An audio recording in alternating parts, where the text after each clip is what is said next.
Buenas tardes, distinguidos señores delegados del Gobierno, consejero de Economía, delegado de Defensa, concejala de Cultura, autoridades, señoras, señores, compañeros de la Económica, queridos amigos. Bienvenidos todos a esta casa, que intentamos, fieles a nuestra razón de ser, que sea siempre punto de encuentro, centro abierto de debate, espacio de libertad y también modelo de rigor intelectual en el respeto radical a toda opinión contraria, siempre naturalmente que sea expresada a su vez con la consideración obligada. Tengo la certeza de que en este perfil coincidimos plenamente con el que constituye también la razón de ser de nuestro periódico, El Hoy de Extremadura, cuyo director, Ángel Ortiz Dávila, hoy, primer martes posterior al segundo lunes de noviembre, ocupa esa tribuna. El incansable todoterreno de las letras, del periodismo y hasta la gastronomía, que José Ramón Alonso de la Torre hará enseguida su presentación, e imagino que, como es de justicia, resaltará sus virtudes y sus muchos méritos.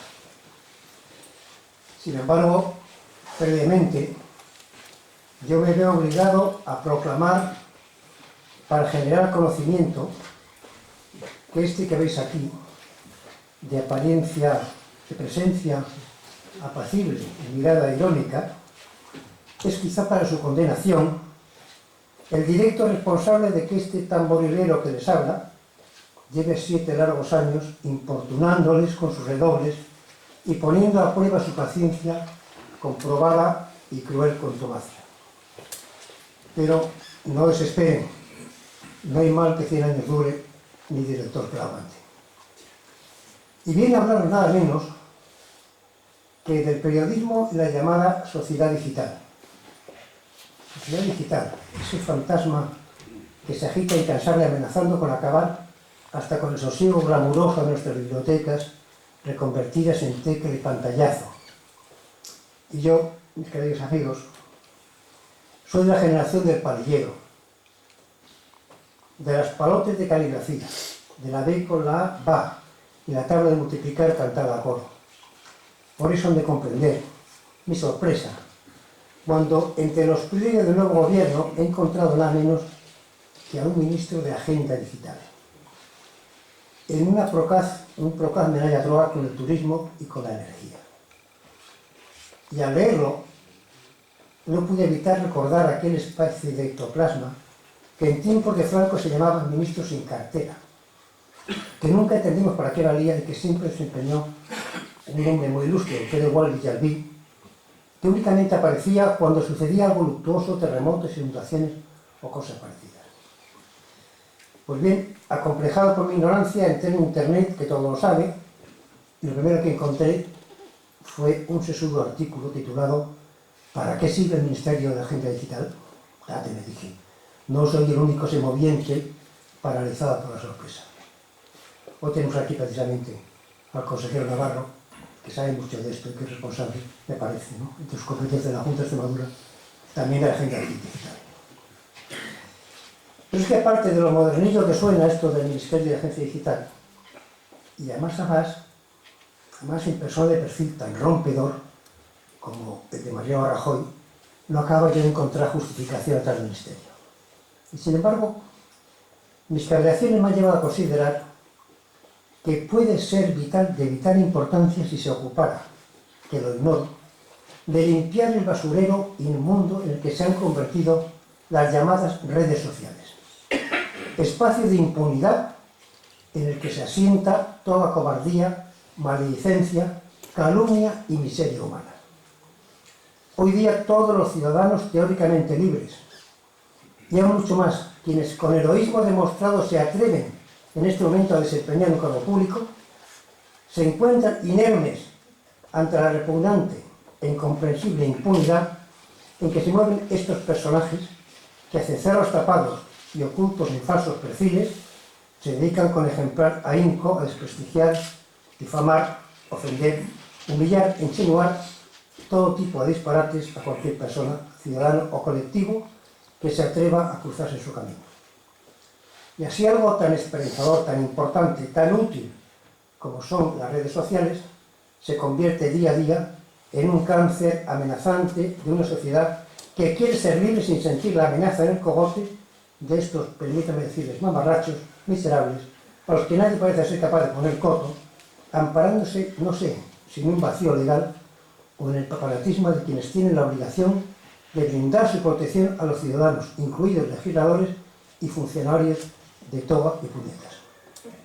Y prefieren ignorar lo que sucede y mirar para otra parte. Tenía que decirlo, sé que la sociedad, la gente digital es muy más importante que todo esto, pero tenía que decirlo, miren ustedes. Y aunque entiendo que, como aseguraba el Vieto Catecismo del Padre Tripalda, contra estos 7 vicios hay 7 virtudes. Estoy seguro de que una vez superadas las distorsiones que como toda novedad supone, la sociedad digital, la administración electrónica, etc., comportarán enormes ventajas para el bienestar y el progreso de la sociedad. Aunque, como viejo liberalote que soy, no puedo evitar sentirme escamado ante cosas que, siendo buenas en principio, también pueden constituir caminos abiertos para condicionar, limitar, controlar y hasta anular determinadas libertades individuales y sociales.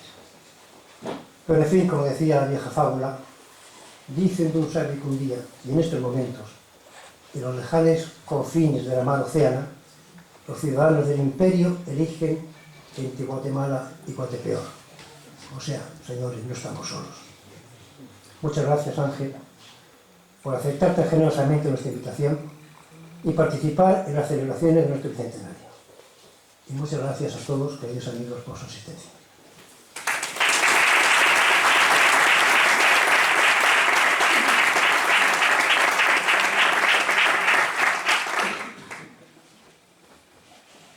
Señora delegada, señor consejero, señora concejala de Cultura, amigos, buenas noches.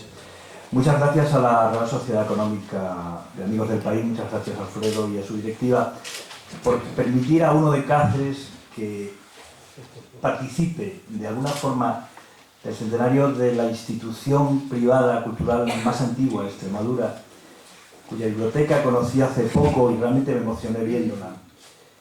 He dicho antes que soy de Cáceres, efectivamente. Soy uno de los pocos cacereños que venían a Badajoz antes de que existiera el Corte Inglés y el Faro. He de confesar que tenía truco, venía a ver a mi novia, venía por amor. Mi novia, que ahora es mi mujer, vivía aquí detrás, en la pensión La Roca, y yo venía de Salamanca a verla y leía el Hoy. Y ese rato de leer el Hoy tomando un café en la pensión La Roca, empapándomelo, yo creo que fue lo que me hizo empezar a descubrir que eso de escribir en un periódico podía llegar a gustarme mucho. Una vez vi al director del Hoy, vi a un señor por la calle que me dijeron que era el director del Hoy, y a mí me pareció alguien muy especial porque tenía como un aura, ¿no? Eran aquellos directores analógicos que sabía que existían porque escribían en el periódico, pero que tenían pues un aura especial que ellos seguramente ni la creaban. Ellos no querían ser distantes, la distancia se la dábamos nosotros mismos. Pero fueron cambiando los tiempos, fueron cambiando los directores, llegó todo este mundo digital, llegó también la nueva política y llegaron también los nuevos directores, es decir, los directores digitales. Yo eso de la nueva política no me lo creo, ¿no? La política es la política y el cambio es que antes los políticos tenían también ese aura, esa distancia, y ahora pues se dan besos, se dan palmadas de colegas, se acercan más, pero en el fondo la cuestión sigue siendo la misma, política. El periodismo es igual. El periodismo, bueno, pueden no tener ese aura, pueden acercarse más a los ciudadanos, pero en el fondo la esencia del periodismo sigue siendo la misma. Y si hay nueva política y hay nuevos directores... No me acerco. Si hay nueva política... Además soy profesor, entonces tengo voz para hablar así. Miren, si la nueva política tenía esa particularidad, o tiene esa particularidad de las formas, el nuevo periodismo, el periodismo digital, su esencia es la misma, pero en las formas son distintas. Y hoy les voy a presentar a Ángel Ortiz, que es un director digital. Y cuando digo director digital, para alguien antiguo, porque yo no soy un nativo digital, para alguien antiguo como puedo ser yo, pues un director digital es para mí como un director temerario. Es decir, yo cada vez que lo veo bajar a la arena cada día, en las redes sociales, intervenir, opinar, poner su cara allí para que le den tortas en esas redes tan tremendas de las que hablaba antes Alfredo, pues me asusto y digo, pero ¿cómo será capaz de hacer esto? ¿Pero por qué no mantendrá ese aura, esa distancia, ese antidigitalidad, si se quiere, esa característica del director analógico que vivía, bueno, pues supongo que más tranquilo sin bajar a esa arena diaria de las redes sociales? Ángel Ortiz tiene esa particularidad. Por eso es tan interesante que un director tan moderno en ese sentido, tan digital en ese sentido, que baja la arena de esa forma tan intensa, nos hable de algo que en el fondo todos queremos saber y nadie acaba de dejarnos claro. ¿Hasta cuándo podremos seguir disfrutando como disfrutaba yo en la pensión La Roca, leyendo el hoy en papel? Tocarlo, leerlo, sentir la seguridad de lo que me están contando en aquel papel es tan cierto, que también es cierto lo digital, pero el papel le daba esa seguridad, esa intensidad que no sabemos hasta cuándo durará. El consejero delegado de Vocento decía ayer que en lo que alcanza la vista cree que los periódicos en papel seguirán existiendo. Supongo que de eso va a hablar Ángel Ortiz, de su opinión sobre ese tema, en el que hay muchísimas opiniones y nadie da con la piedra filosofal, porque evidentemente no existe.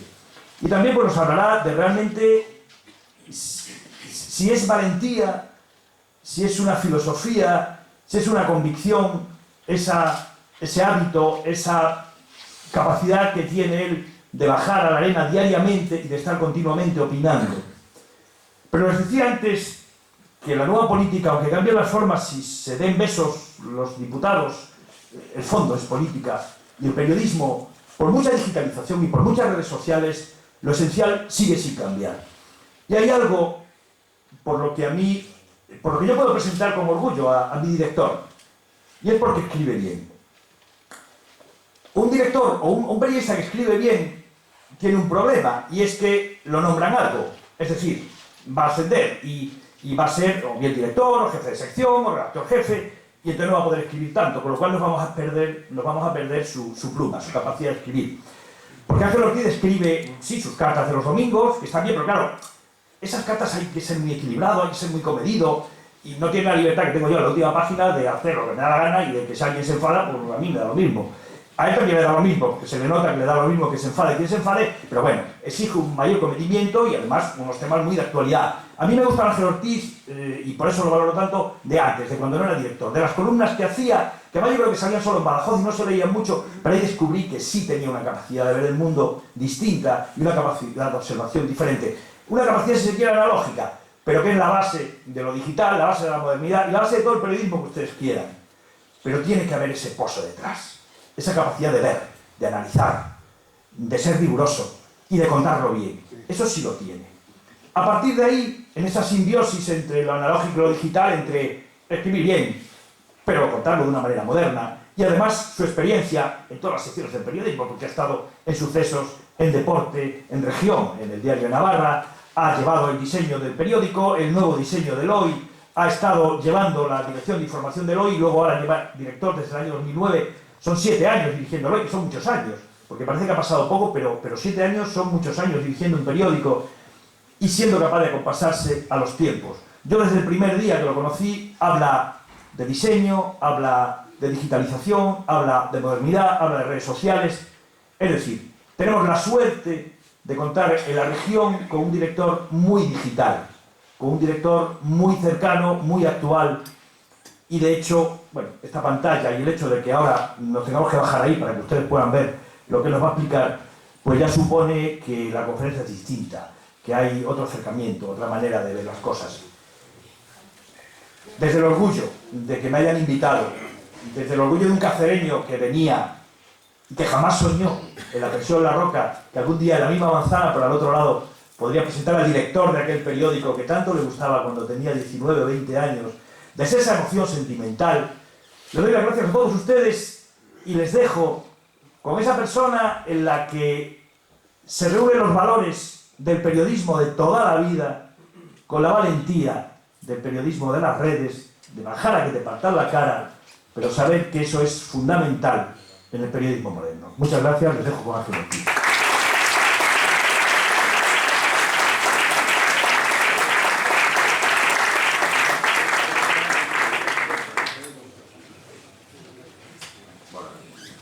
Buenas noches a todos.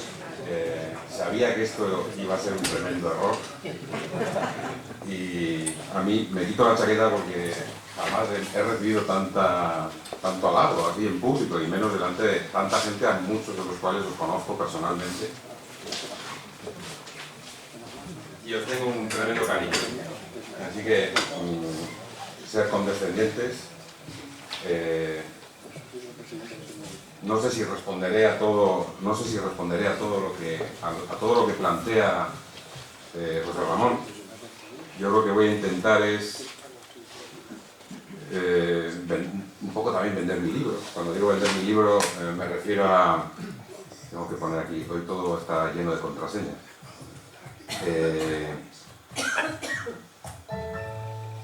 En ese escenario del que hablaba José Ramón, pues efectivamente defender un poco lo de toda la vida, el periódico, ¿no? Incluso desde una perspectiva que no necesariamente tiene que estar vinculada al soporte físico, al papel. Porque yo lo que voy a hacer va a ser, en ese escenario, periodismo y sociedad digital, intentar explicar por qué considero que la prensa tiene un papel decisivo. Bien, antes un poco de manual de uso de esto. Yo no soy académico, ni catedrático, ni estudioso, ni hago nada de eso, ni soy maestro, tengamos aquí al director de un colegio. Yo soy un director de periódico, efectivamente. No me gusta que me partan la cara, pero considero que mi trabajo consiste en que me partan la cara a veces. Aquí tenemos a otros dos directores de periódico, los dos de hoy, José Luis y Teresiano. ¿Dónde es José Luis? Está ahí, Teresiano está aquí. ¿Dónde está Teresiano? Ahí, están los dos cerca. Con lo cual, pueden decir ellos que cuando uno es director de Extremadura hasta hace no tanto, Antonio Tinoco, o sea que te parten la cara y es tu trabajo, ya está. Lo dicho, yo no hablo desde el academicismo, sino de mi experiencia. Y aquí van a salir seguramente con muchas más dudas de las que traen. Porque esto de lo que vamos a hablar, dentro de un año seguramente lo abordaríamos de otra manera. Para que vean un pequeño detalle. Nosotros, por ejemplo, en el día de hoy tenemos una página web, hoy.es. Les recomiendo que entren a verla. Ahí actualizamos a diario el periódico, cosas que salen del periódico, cosas que no salen del periódico. Esa página hace un año tenía, digamos, un tráfico el tráfico significa pues gente que entraba a verla, pues de aproximadamente, más o menos un poco menos del que tiene ahora, eso siempre crece vegetativamente, vamos a suponer 150.000 personas, todos los días. Hace un año la mitad procedían de motores de búsqueda, de Google principalmente, y solo un 11% procedían de redes sociales. Un año después, más de un 30% proceden de redes sociales, pero de ese 30%, un 95% son Facebook. Imaginen todos los que puedan tener relación con alguna empresa, que su mercado en un año cambia de esa manera. Bueno, pues de aquí a un año estaremos viendo un escenario seguramente muy distinto. Hoy, que se celebran elecciones en Estados Unidos, luego hablaremos de un aspecto sobre ese tema, me quedaba alucinado porque había gente que estaba tuiteando qué magnífica cobertura está haciendo no sé qué fulano con una cosa que se llama Snapchat, que es un Twitter que dura, o una red social que dura, cuyos mensajes duran 10 segundos. Es decir, uno envía una cosa y a los 3 o 4 o 5 segundos desaparece. En fin, aquí vamos a ver también algunas cosas que creo que les llamarán la atención. Vamos a ver algún vídeo, porque yo, como no tengo capacidad como José Ramón para hablar así al cuerpo a pelo, digamos, pues necesito imágenes, y que además creo que con alguna imagen y algún vídeo pues igual podemos entretenernos un poco más y no se irán antes de que termine la conferencia.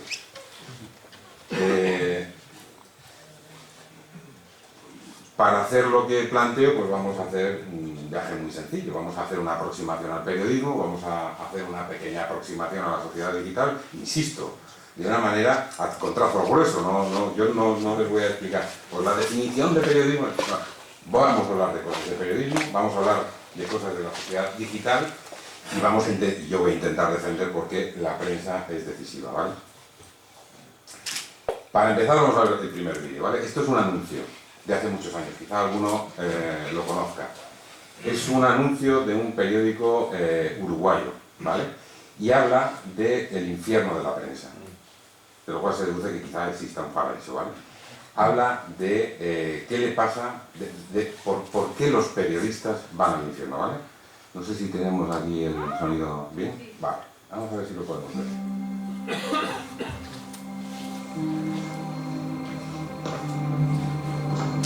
¿Qué es esto? Este es el infierno de la prensa. ¿Querés conocerlo?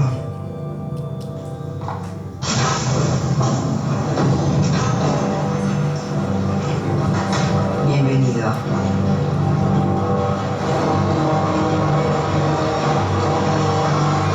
Estos son los superficiales, los que no creen. Vamos a verlo bien, porque si no lo vemos bien,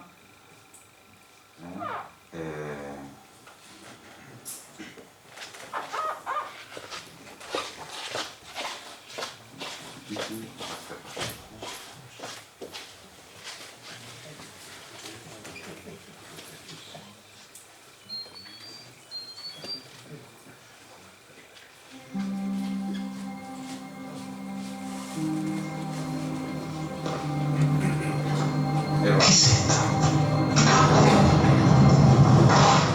Este es el infierno de la prensa. ¿Querés conocerlo?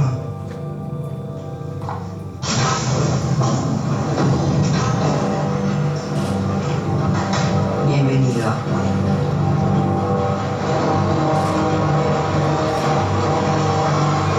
Estos son los superficiales, los que nunca investigan. Su castigo es escribir eternamente cosas sin sentido. Acá vienen los inexactos, los que no contrastan fuentes, los imprecisos. ¿Seguimos? En el tercero están los tendenciosos. Ellos no tienen matices. Están condenados a decir sí o no, para siempre. Bienvenido al piso de los alcañeros, los que abusan de su poder, se creen intocables. Sensacionalistas. ¿Por qué gritan? ¿Ese es su castigo? Aquí están los serviles, los que se venden, los que responden a intereses. Como verás, van para donde sopla el viento. Solo te falta conocer a los calculadores. Son mercaderes, no les importa el periodismo, solo les importa el dinero. ¿Todos los periodistas vienen para acá? No.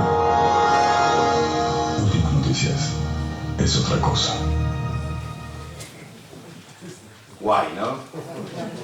¿Por qué? Porque entre otras cosas seguramente que todos hemos recordado a alguien que encaje con una o varias de estos defectos o de estos pecados. Como veis, además, todos los pecados que se supone no, que yo creo que podríamos añadir algunos más, ¿no? Se cometen en la prensa, en el periodismo, pues tienen que ver con dos aspectos o con dos grandes áreas. Una, cómo se cuentan las cosas, y otra, la ética, pura y dura. La ética. Cuando nos aproximamos al periodismo, a mí yo siempre planteo, como ven, muchas preguntas, ¿no? Porque en esto consiste nuestro trabajo fundamentalmente, en hacernos constantemente preguntas. Son contenidos, son información, son noticias, son datos.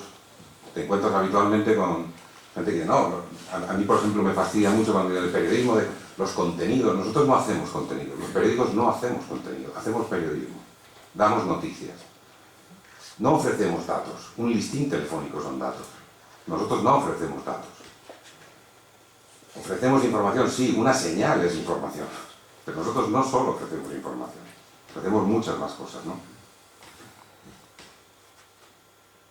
Entretenemos, bueno, algunos medios entretienen, comunican, sí, algunos medios comunican, acompañan las tertulias de la radio, los programas de televisión, determinados documentales. Aportamos análisis, aportamos opinión, pues sí, y además las opiniones que habitualmente o habitualmente deberían aportar los periodistas no son opiniones digamos, equiparables a las que puedan tener. Antes hablábamos de las redes sociales, ¿no? Pues cualquiera con mucha, incluso con mucho conocimiento que tenga, incluso como experto de una determinada materia. El periodista que opina lo debe hacer con fundamento, y ese fundamento normalmente lo tiene porque trabaja en ello. Es decir, el periodista no opina de cualquier manera, ni a bien habrá alguno que lo haga, ¿no? Hemos visto... No me negarán que no acepto de partida la crítica. Habrá quien lo haga mal, pero lo normal es que sus análisis y sus opiniones estén fundadas, y además muchas veces sobre conocimientos o sobre informaciones que no necesariamente tiene que conocer todo el mundo, ¿no? O que no son públicas. Hay una definición muy típica, me la decía un italiano, Eugenio Scalfari, el director de la República, que era que el periodismo es contarle a la gente lo que le pasa a la gente. También es eso, no es solo eso, pero también es eso, porque al final nosotros, efectivamente, no somos nada, no deberíamos ser nada altaneros. Nosotros si no estamos con la gente, estamos con lo que no son la gente. Habitualmente tienen intereses distintos a los de la gente. Yo recuerdo una conversación en el periódico, una ocasión en la que, bueno, pues había surgido una historia con alguna persona un tanto relevante, ¿no? Y alguien dijo en la redacción, como no contemos esto porque esa persona es relevante, acabaremos haciendo el periódico solamente con las cosas que suceden en el burubú. Y a la gente le interesa que estemos de su parte. Estamos de su parte cuando no solo contamos las tragedias o los problemas de la gente del burubú, sino de la gente poderosa, o de la gente influyente, o de la gente que tiene tarjetas de visita. Manejamos la objetividad, la imparcialidad, somos un contrapoder, otra vez la ética. Yo de todos esos, el primero usa mucho, tenemos que ser objetivos, no tenemos que serlo. Somos sujetos, no objetos, y por eso somos subjetivos. Otra cosa es que debamos ser imparciales. Creo que el periodismo sí es imparcialidad, pero nunca puede ser objetividad, porque salvo que constituyéramos la esencia de los hechos y de las cosas, pues nosotros la observamos siempre desde un punto de vista. Lo que sí tenemos que intentar, o lo que sí creo que es importante en el periodismo, es que no haya intereses creados en función de que una cosa suceda de un modo u otro. y eso lo da la imparcialidad. Es una actividad profesional, no es un hobby, de eso hablaremos luego. Cuando a mí me pasa muchas veces que, y aquí hay personas que están vinculadas a ese ámbito, ¿no? En la política es muy corriente que una persona te hable en igualdad de condiciones. Cuando digo en igualdad de condiciones, te habla un director, incluso a un periodista, a un columnista. Y entonces te considera, a veces, a mí me ha pasado, te consideran parte de ese mismo plano, ¿no? de actuación, de influencia, de decisión. Y yo alguna vez, a alguno que me ha planteado eso, le he dicho, no, vamos a ver, usted es, no sé, vamos a poner, farmacéutico y además político. Usted es médico y además político. Yo soy periodista y además periodista. Yo no soy otra cosa. Entonces, es muy importante que cuando se aborda el periodismo, se aborde desde la perspectiva de que quienes lo ejercen son profesionales, iguales que aquí hay un farmacéutico, hay médicos, hay policía, hay mucha gente, hay sociólogos, hay profesores. Nosotros ejercemos el periodismo con la misma profesionalidad, o por lo menos con la misma honestidad profesional, que cualquier otro profesional. Y eso se olvida a menudo, porque como participamos muchas veces, ¿no?, de debates en donde habla todo el mundo, entonces, y mi opinión vale, sí, como opiniones valen todas la misma, no se compran ni se venden. Pero la que a nosotros aportamos cuando hacemos periodismo, no cuando nos dedicamos a... está basada en un ejercicio profesional, que será mejor o será peor, pero que es profesional. Tiene sus métodos, sus códigos, su jerga, sus herramientas, muchas cosas, ¿no? El periodismo es contexto, es memoria, es claridad, es muy importante que las cosas sean accesibles, es método, como digo. Y bueno, y la última, que es la más importante desde mi punto de vista, periodismo es la capacidad de contar aquello que alguien no quiere que se cuente. Al final, uno se da cuenta de que todo lo demás, como ya decía creo que Arthur Miller, que son relaciones públicas.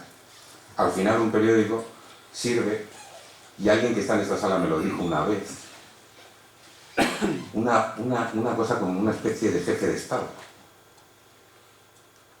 Y que yo me quedé un poco así, sí, porque es como, bueno, no pensamos que sirve para nada hasta que un día es importante que esté ahí y cuente, en este caso, lo que hay que contar. Porque si no, no lo cuenta nadie. Bien. Esta portada la tengo yo en el escritorio, antes no sé si en el cambio se ha visto. Esta portada de New York, que es de enero del 14, vamos a ver así un poco más grande. Es una portada muy chula porque, bueno, muestra, como ven, una obra de teatro infantil en un colegio. Hay un señor apuntándole a los niños, hay una orquesta y hay un público, ¿no? Y en el público hay gente que está usando los móviles. Eso es el día de hoy, ¿no? La portada es de enero del 2014. ¿El periodismo qué es? El periodismo, digamos, es lo que muestra la obra de teatro. ¿Quién está viendo esa obra de teatro? Nadie. Esto veréis, o verán, perdón, les voy a tutear porque si no, veréis que luego hablamos más de ello. Al final, ¿quién narices está viendo la obra de teatro? Cuando todos, absolutamente todos, en la sociedad de equidad, estamos viendo nuestra parte de la obra que nos interesa. A nuestro hijo, al del gorro, al de la orquesta. Nadie está viendo la obra de teatro. El periodista tiene que ver la obra de teatro. ¿Vale? Esto es otro vídeo que, ya que antes ha fallado, lo voy a poner nuevamente, no sé si por si acaso, lo voy a poner nuevamente aquí. Por otro lado, esto es un vídeo de una serie que se titula The Newsroom, ¿vale? Es una serie de televisión. Después pondremos otro fragmento de otra serie. Y entonces me gusta porque es en fin, una escena que luego veréis, refleja un poco, resume en buena parte algunas de las cosas que planteo. Pasemos a la siguiente pregunta. Adelante. Hola, me llamo Jenny, estoy en segundo y la pregunta es para los tres. Pueden decir en pocas palabras... Bueno, ya me entienden. ¿Pueden decir por qué América es el mejor país del mundo? Diversidad y oportunidad. Luis. Libertad y libertad. Y espero que siga así. Will. Los New York Jets.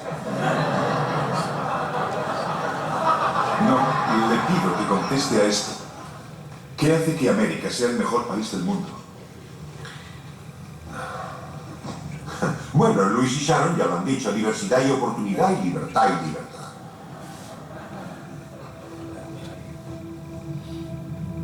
No lo es. Pero puede serlo. No dejaré que se vaya sin contestar la pregunta.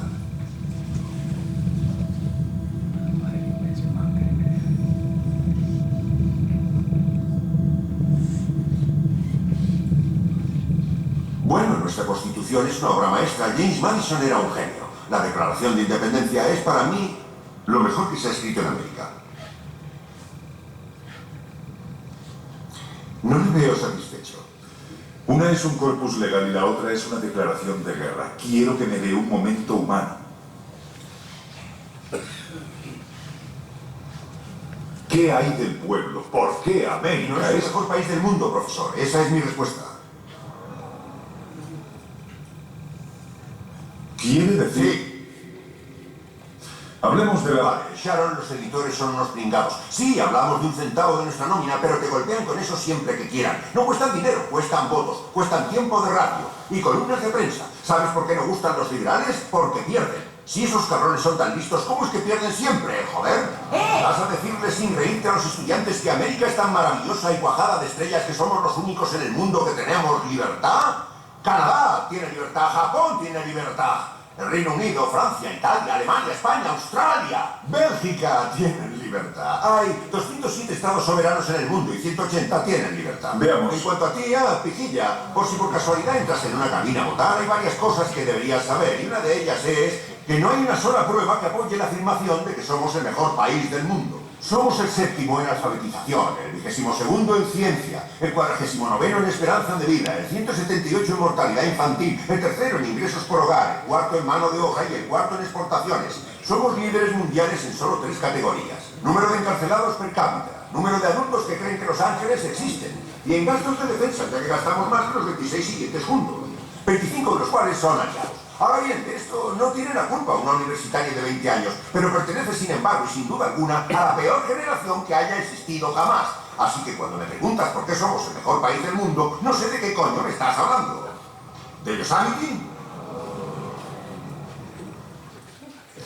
Bueno, uno se queda ahí, es muy agresiva la escena, pero ¿por qué la traigo? Si se dan cuenta, hay un momento de sorpresa, hay una chispa, hay una incomodidad, hay descaro, hay una pequeña revolución frente a una supuesta verdad instalada, que es la que pregunta esa chica. Hay un acto de conciencia, que es lo que dispara en ese momento el acto periodístico del que responde. Y hay una explicación de la realidad, formulada desde puntos de vista originales y diversos, lugares que despiertan nuevas dudas, porque en realidad el periodista asegura que no hay evidencia de que América es el mejor país del mundo, pero no demuestra que no lo sea. Digamos, claro, no hay nada que lo afirme, pero quizá todos esos datos que ha dado usted sean los mejores datos que puede presentar un país. Vuelve a generar dudas. Entonces, esto, que es una escena de una serie y que es un poco exagerado, esto ocurre todos los días. Todos los días los periódicos, los periodistas tenemos que combatir verdades instaladas, metidas con calzador, y tenemos que saltar del sitio en el que estamos, que normalmente suele ser cómodo porque hay muchas formas de hacer el trabajo periodístico cómodamente, y hacernos las preguntas que nadie se hace. ¿Vale? Bueno, para terminar, bueno, el periodismo, yo, por cerrar un poco esta parte, me referiría a él desde el aspecto de la profesionalidad, del trabajo en equipo, muy importante. Sin rentabilidad no hay autonomía, y desde el punto de vista de la resistencia, el coraje, la insatisfacción permanente y la conciencia crítica. Y con otra palabra muy importante también, hay que ser periodista todos los días. El hobby hace que uno, bueno, pues hoy ya juego al golf, mañana a fútbol. No, nosotros tenemos que hacer periódicos el 13 de agosto, que no pasa absolutamente nada. Entonces, la sociedad digital normalmente no se acostumbra a que una cosa quede latente durante un tiempo. Todo tiene que ser ultra efectivo, ultra eficaz, ultra rentable en todos sus aspectos y en todo momento. Y los periódicos a veces tenemos que hablar de cosas que no son atractivas o que no son especialmente noticiosas, o en días en los que no sucede apenas nada. Los que sostienen el periodismo con regularidad todos los días, los buenos, los malos y los medio pensionistas, son los que más valor tienen. Eso en los periódicos se hace desde que se puso en marcha la hoja del lunes, ¿no? Porque antes los domingos no se trabajaba y llegó un momento que hasta los domingos había que trabajar. Bien. La sociedad digital, bueno. Hay cosas buenas, yo creo que hay cosas malas, pero yo no voy a ser tan agresivo como Alfredo, que apocalípticamente no voy a abordarla. Hay cosas muy buenas, por ejemplo, la inteligencia compartida, la red nos permite, la sociedad digital nos permite que nosotros, que somos esa especie humana, esa especie animal también que es capaz de flexibilizar sus tareas y compartirlas con un número infinito de gente, pues lo hagamos de la manera más rápida y más eficaz posible, ¿no? Eso nos lo proporciona la sociedad digital y es muy importante.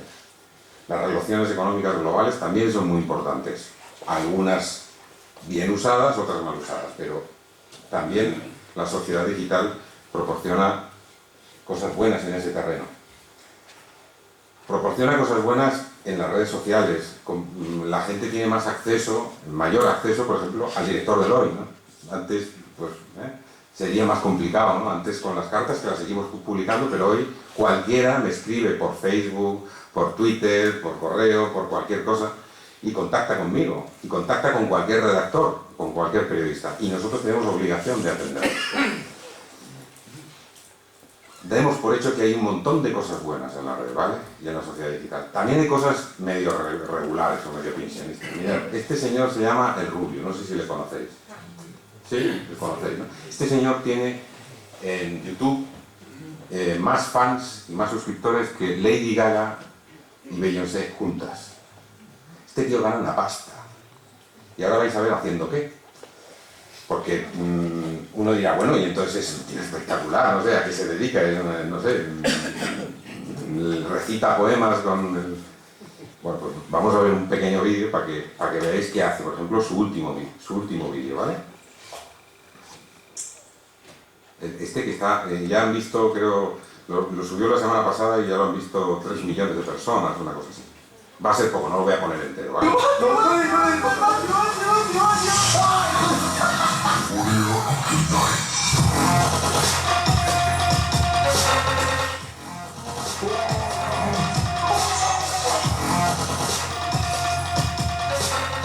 Fantasma, ¿eh? Sí, mola bastante.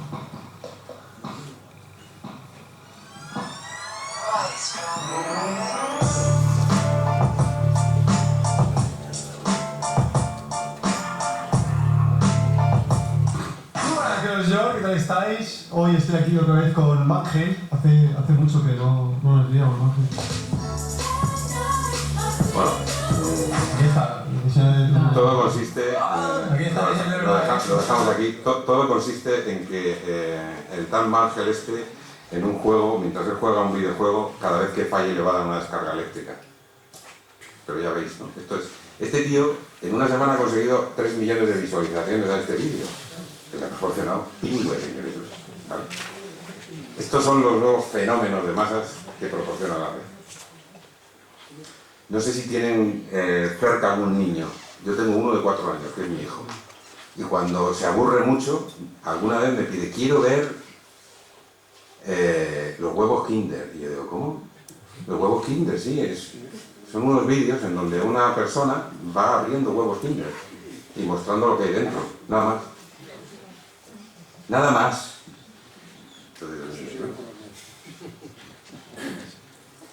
El problema que tiene esto, y por lo que lo saco aquí, es porque esto ocupa mucho tiempo y compite con el periodismo. Ocupa mucho tiempo de la gente y compite con el periodismo, con la lectura, con el estudio, con muchas cosas. Hay miles de chavales que dedican mucho tiempo a ver estas cosas. Evidentemente, totalmente accesibles. ¿No? Internet. En un minuto, en Internet pasan todas estas cosas. A ver, 347.000 tweets, 150 millones de correos, 701.000 inicios de sesión en Facebook, 2,78 millones de reproducciones en YouTube. Esto es la red, o sea, la red usa cifras inabarcables, ¿no? Comparado con un periódico que sabemos, además todas estas cifras las dan ellos, pero nadie las audita. Es decir, yo cuando voy a un kiosco y digo, quiero vender un periódico, hay una empresa independiente que dice, este señor vende no sé cuántos periódicos al día. Cuando yo voy a un anunciante y le digo, este periódico lo leen no sé cuántas personas, hay una empresa independiente que lo audita y dice, pues efectivamente son no sé cuántas mil. Facebook le dice a cualquiera de ustedes, que han visto 1.527 personas, ¿vale? ¿Y eso quién lo dice? Yo. ¿Y por qué? No, porque lo digo yo, ¿vale? Y me lo creo. Pues habrá que creérselo. Hace poco se descubrió que algunos datos los falsean. Internet no está auditado. Y de hecho hemos comprobado cómo recientemente pues, ha habido situaciones en las que grandes movimientos en Internet y de las redes sociales estaban provocados por robots, por un montón. El 60% del tráfico en la red se calcula que está producido por robots, es decir, no por personas. Hablando de las elecciones en Estados Unidos, este es Juan Verde, que es canario, asesor del Partido Demócrata, decía en El País hace unas semanas. En la campaña de 2008, bueno, lo leen aquí, venía a decir, bueno, ya en el 2008 era la pera Internet. Bueno, en estas, ahora conocemos, dice, mejor cómo la gente toma decisiones. Y decía el País, aunque no puedo dar mucho detalle, ha habido una revolución en el uso de Big Data, que es otra de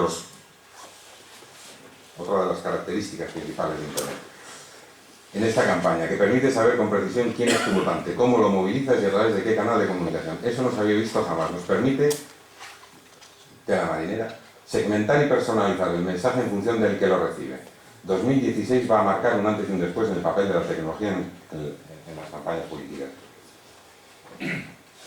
Esto es esto, o sea, el Big Data permite a los candidatos hacer algo que no es nuevo, pero sí hacerlo con esa precisión, decirle a cada persona lo que quiere escuchar. Antes los programas no se cumplían y uno podía decir, bueno, esto para los jubilados, esto para los funcionarios. Bueno, ahora es un votante, un programa, punto. ¿Quién está viendo la obra de teatro? Un votante, un programa. Lo dice un señor que está asesorando ahora mismo, bueno, hasta hoy, a Hillary Clinton. Esto. Un votante, un programa. Aquí, ¿quién está viendo la escena? El periodista. ¿Quién está haciendo el resto? Está viendo su versión de Hillary Clinton.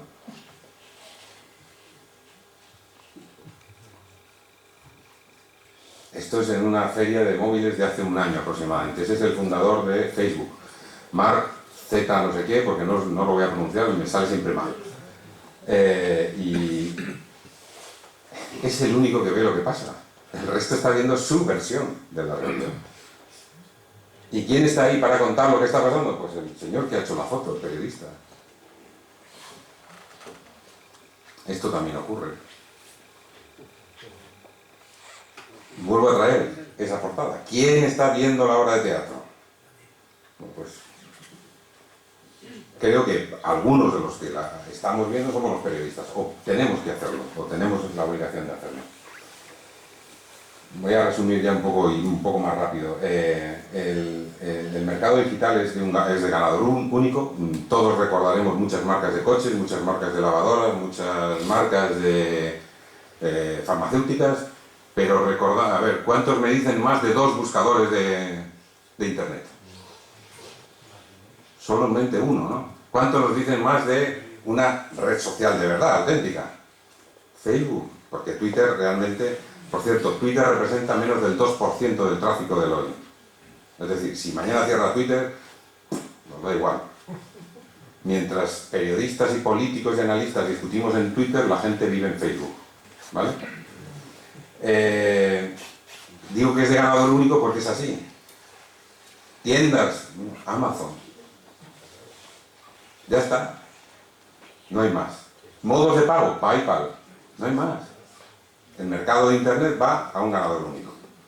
Estoy haciendo algo más, Javier. Bueno, un ecosistema en el que nadie es capaz de abarcarlo todo, por lo que es difícilmente regulable. Es decir, es tan complejo y toca tan